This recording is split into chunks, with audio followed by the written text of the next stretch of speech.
জামাত 10 দফা প্রস্তাব দিচ্ছে, ভালো কথা, কিন্তু এটার মধ্যে একটা খুব ইন্টারেস্টিং দফা আছে, তা হইতেছে সংখ্যানুপাতিক নির্বাচন। এটার মানে কি জানেন? মানে হইতেছে ধরেন আপনার আসনে মোট ভোট 10 লাখ, মানে মোট ভোটার আর কি। তো ইলেকশন হইলো, বিএনপি পেলো 5 লাখ, জামাত পেলো 3 লাখ। এখন আবার জামাত বলবে আমাদের কম ভোট দিলেন কেন? যাই হোক, এটা হিসাবের জন্য আর কি। আওয়ামী লীগ পেলো ধরেন 1 কান ভোট, তাও চূড়ান্ত গণনা ক্যান্সেল হয়ে গেল, তো জিতবে তো বিএনপি, তাই না? তো এখন যে জামাত যে 3 লাখ ভোট পেলো, এটা তো পুরাই লস জামাতের জন্য। সে বলতেছে না, 300 আসনে যত ভোট পড়বে সেই ভোট, মোট ভোটের যত শতাংশ, 300 আসনের তত শতাংশ সিট তারে দিতে হবে। তার মানে কোন সিটে আলাদাভাবে যারা জিততেছে না, তারা যদি সব মিলায় 1% ভোটও পায়, তাইলে তারা 3টা সিট পাবে, বুঝছাও? যদি 0.5% পায়, তাইলেও 1টা সিট অন্তত পাবে। ছোট দলের জন্য খারাপ না, সিট বাড়ে এতে। ইউরোপের অনেক দেশের সিস্টেম আছে। তাই ন্যাশনাল পলিটিক্সে ছোট দলের একটা ভয়েস আছে, তাহলে তো ভালোই, তাই না? পশ্চিমে তো অনেক কিছুই আছে রাজনীতিতে, তাই না? আমরা জানি পশ্চিমে সেকুলারিজম আনিছি আমরা, আছে তো, আনিনি কে? পশ্চিমে LGBTQ রাইটস এর ইস্যু আছে, আমাদের দেশের লোকেরা মেনে নিবে? পশ্চিমে মদ খাওয়া, জুয়া, ক্যাসিনো মেনে নিবে? আমাদের দেশে মেনে নিবে না। তার মানে পশ্চিমে আছে, এটা কোনো সাফাই হইতে পারে না। হ্যাঁ, ছোট দলের জন্য এটা ভালো। তা জামাত কি ছোট দল নাকি? মনে করিস যে চিরজীবন সে ছোট দল থাকবে? ওই যে আছে না সেকেন্ড ডিভিশনে খেলা, ওই চিরজীবন সেকেন্ড ডিভিশনে খেলবি জামাত? আজ আমরা দেখবো যে এই ইস্যুটা আমাদের গ্রহণ করা উচিত কিনা, করলে কেন উচিত, না করলে কেন উচিত না। আসেন এটা আমরা আলাপ করি। জামাতের লোকেরা একটু আপনারা দেখেন, একটু বুঝে নিয়েন। আপনারা তো বেশি বুঝেন, মেলা শুনলেন লাগে আমার কথা। আসেন, কিন্তু আপনি নিজেই বুঝবেন যে এটা কার দাবি, আসলে কারাই দাবি তুলিচ্ছে।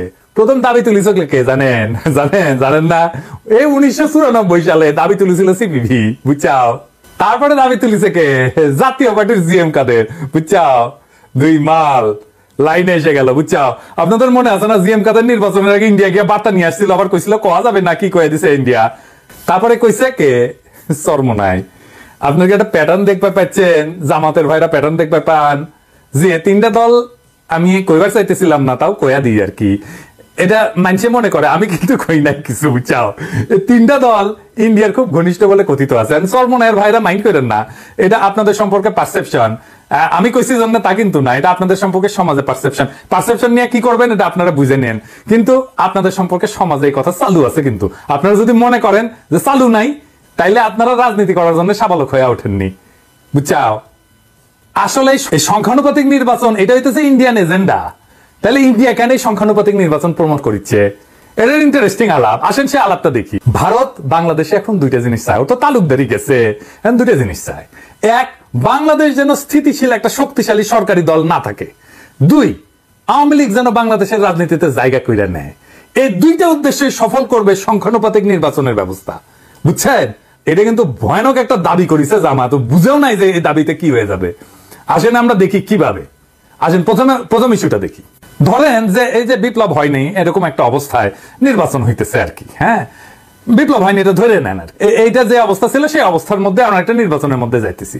আওয়ামী লীগ বিএনপি উভয়ের নিজস্ব শক্তিতে নির্বাচনে জয় হওয়ার কিন্তু সম্ভাবনা আছে। এমনকি মতাদর্শগত ভাবে বা কৌশলগত ভাবে উভয়ের দিকে যে ঝুঁকে থাকা দলগুলা, এটার সাথে জোট গঠন না কইরাও কিন্তু এই 2 দলের জেতার সম্ভাবনা আছে। তার উপরে যদি তাদের মাঝে একটা দল জোট গঠন করে ফেলে এবং অন্যটা জোট গঠন না করে, তাহলে যে দল জোট গঠন করবে সেই দলের জয়ের সম্ভাবনা বেশি।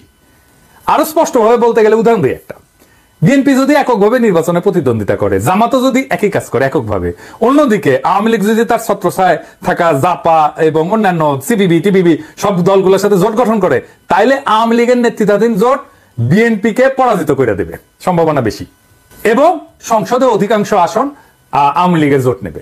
আবার উল্টা দিকে বিএনপি এবং জামাত যদি 2001 সালের নির্বাচনের মতো জোট গঠন করে ফেলে, তাহলে তাদের সংখ্যাগরিষ্ঠতা পাওয়ার সম্ভাবনা অনেক বেশি। আবার ধরেন যদি বিএনপি এবং আওয়ামী লীগ উভয় নিজ নিজ সমমনা দলের সাথে জোট গঠন করে, বিএনপিও জোট গঠন করলো, আওয়ামী লীগও জোট গঠন করলো, তাইলে বিএনপির নেতৃত্বাধীন জোটের আওয়ামী লীগ নেতৃত্বাধীন জোটকে হারায় দিতে পারে, অনেক সম্ভাবনা বেশি।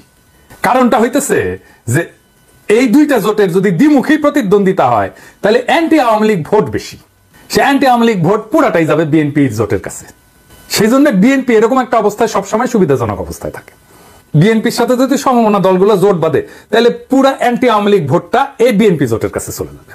এইটা হইতেছে বাংলাদেশের নির্বাচনের ইতিহাসে সবচেয়ে অবাধ এবং সুষ্ঠু নির্বাচন বলে ব্যাপকভাবে প্রশংসিত এবং গৃহীত। সবাই মনে করে যে 3টা নির্বাচন, এই 3টা নির্বাচনের যদি অ্যানালাইসিস করেন, আমি যা বললাম এগুলো একদম টায়ে টায়ে মিলে যাবে। আরেকটা জিনিস, ইন্টারেস্টিং জিনিস এই তিনটা নির্বাচনে আমরা দেখতে পাই। কি দেখতে পাই? মজার জিনিস দেখতে পাই। এই তিনটা নির্বাচনে ভোটের প্রবণতা থেকে যেটা দেখা যায় সেটা হইতেছে যে সময়ের সাথে সাথে ভোটাররা ধীরে ধীরে দুইটা প্রধান জোটের চারপাশে নিজেদেরকে ঐক্যবদ্ধ করতেছে। 1991 সালে আওয়ামী লীগ এবং তার 8 দলীয় জোটের অংশীদার এবং বিএনপি এবং সম্মিলিত জোটের মোট ভোট ছিল 61%। যখন 96 সালে এই ভোটের পরিমাণ বৃদ্ধি পায় হইল 71% এবং 2001 সালে তা দাঁড়াইল 81%। এটাই প্রমাণ করে যে বাংলাদেশের দুই দলীয় ব্যবস্থায় ধীরে ধীরে প্রতিষ্ঠিত হচ্ছে, যেমন বেশিরভাগ পরিপূর্ণ গণতন্ত্রে দেখা যায়। 91 সালে জামাত বিএনপি একসাথে 43% ভোট পাইছিল। তার মানে 43% ভোট পাইছে হচ্ছে জামাত বিএনপি, তারা চাইছে জামাত বিএনপি ক্ষমতায় আসুক, কিন্তু 57% মানুষ কিন্তু জামাত বিএনপিকে চায়নি, ম্যাক্সিমাম মানুষ জামাত বিএনপিকে চায়নি, তাই না? এই তো হিসাব। 1996 সালে পরিস্থিতি কিন্তু অন্যরকম হয়ে যায়। 96 সালে আওয়ামী লীগ এবং জাতীয় পার্টি যৌথভাবে 54% ভোট পায় এবং 2001 সালে 4 দলীয় জোট মোট 47% ভোট পায়। অবশেষে 2008 সালে আওয়ামী লীগ 55%-এরও বেশি ভোট নিশ্চিত করছিল। তো দলের এই প্রবণতা ভবিষ্যতে অব্যাহত থাকলো, তাহলে এই যে সংখ্যানুপাতিক নির্বাচন, এই নির্বাচনের পিছনে যে জাস্টিফিকেশন বা ন্যায্যতা, এটা কি বলা হয়? এর সাফাইটা কি? সাফাইটা হইতেছে যে বেশিরভাগ মানুষ যে দল সরকার গঠন করছে তারে ভোট দেয় নাই, তাই না? আপনি তো প্রথম 91 নির্বাচনে দেখলেন যে 43% মানুষ মাত্র ভোট দিছে, তার মানে 57% মানুষ ভোট দেয় নাই, চায় নাই এই দল সরকার গঠন করুক, তাই না? কম ভোট পেয়ে জিতে গেছে, সরকার গঠন করছে। 1991 আরেকটু বুঝাই বলি, 1991 বিএনপি 31% ভোট পায়, তার মানে 69% ভোটার বিএনপি কে চায় নাই, তাই না? মানে যে পরিমাণ ভোটার বিএনপি কে চাইছে তার চাইতে বেশি ভোটার বিএনপি কে চায় নাই। এই অবস্থার সমাধান হিসেবে সংখ্যানুপাতিক নির্বাচনের ব্যবস্থার প্রস্তাব আসছে। কিন্তু আমরা 2008 সালে কি দেখলাম? যে 55%-এর বেশি ভোট পেয়ে আওয়ামী লীগ সরকার গঠন করলো, মানে ওভারওয়েলমিং মেজরিটি পাইল আওয়ামী লীগ, বিশাল অঙ্কের মেজরিটি। বেশিরভাগ মানুষই আওয়ামী লীগ জোটকে নির্বাচনে ভোট দিল, যারা আওয়ামী লীগকে ভোট দেয়নি তারা কম সংখ্যায়, তাই না?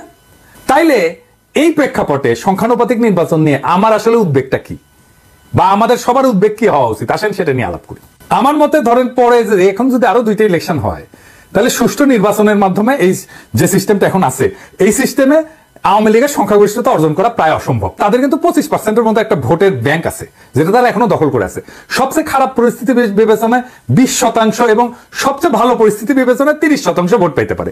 মানে 20 থেকে 30 এর মধ্যে কিন্তু আওয়ামী লীগের ভোট এটা নড়াচড়া করবে।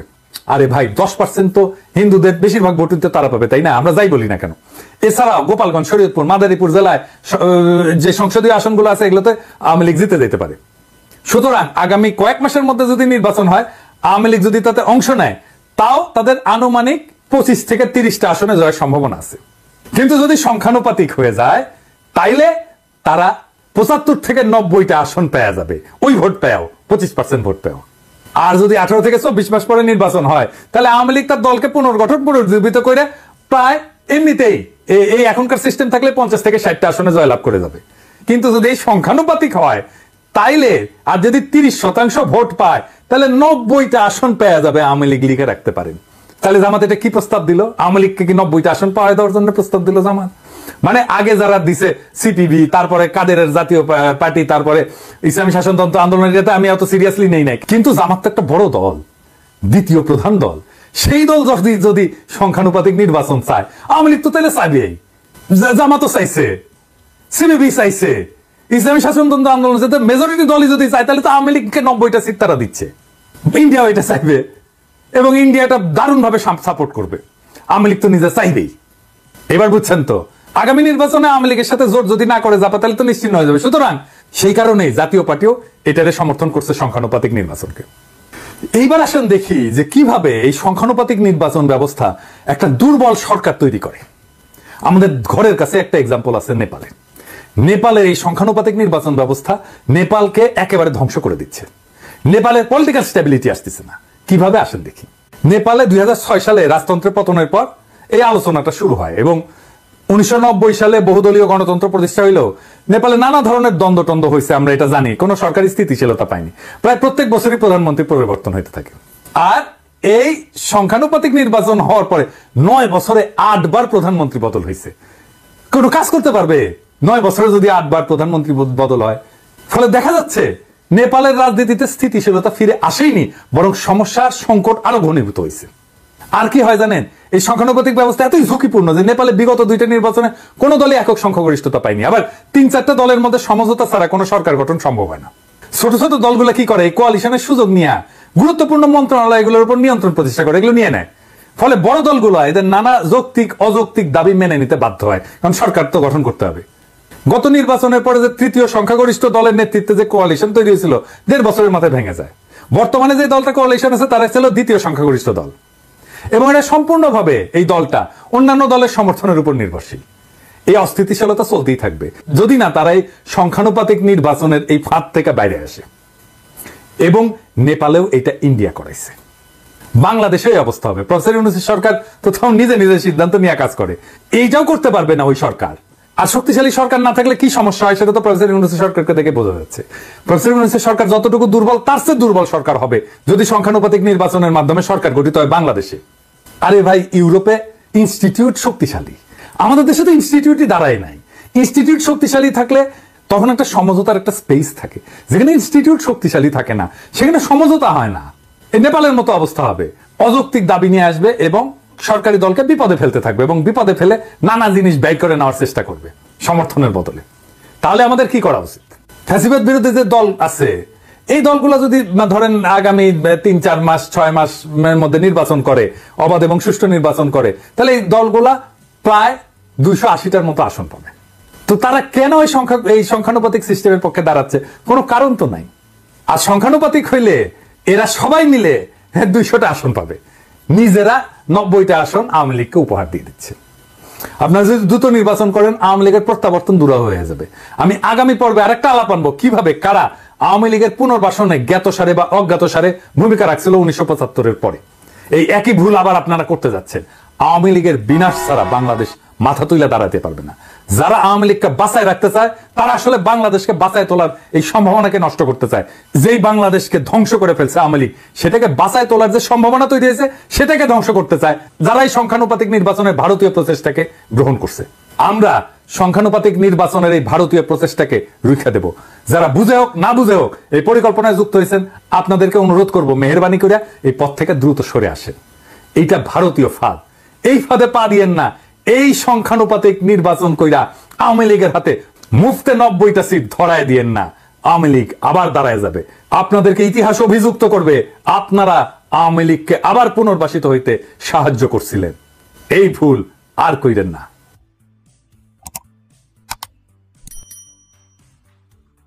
সুপ্রিয় দর্শক মণ্ডলী, সম্মানিত দর্শক শ্রোতা, এতক্ষণ আপনারা দেখলেন জামাতকে নিয়ে পিনাকি ভট্টাচার্যের যে প্রতিবেদন তৈরি করছেন। আশা করছি এই প্রতিবেদনটা আপনাদের খুবই ভালো লেগেছে। আরও ভালো ভিডিও পেতে এসআই মোল্লা 24 নিউজ ইউটিউব চ্যানেলের সাথেই থাকুন। পরবর্তীতে আরও ভালো ভিডিও নিয়ে হাজির হব। ততক্ষণে সবাই ভালো থাকুন, সুস্থ থাকুন, শেয়ার করে এসআই মোল্লা 24 নিউজ ইউটিউব চ্যানেলের সাথেই থাকুন।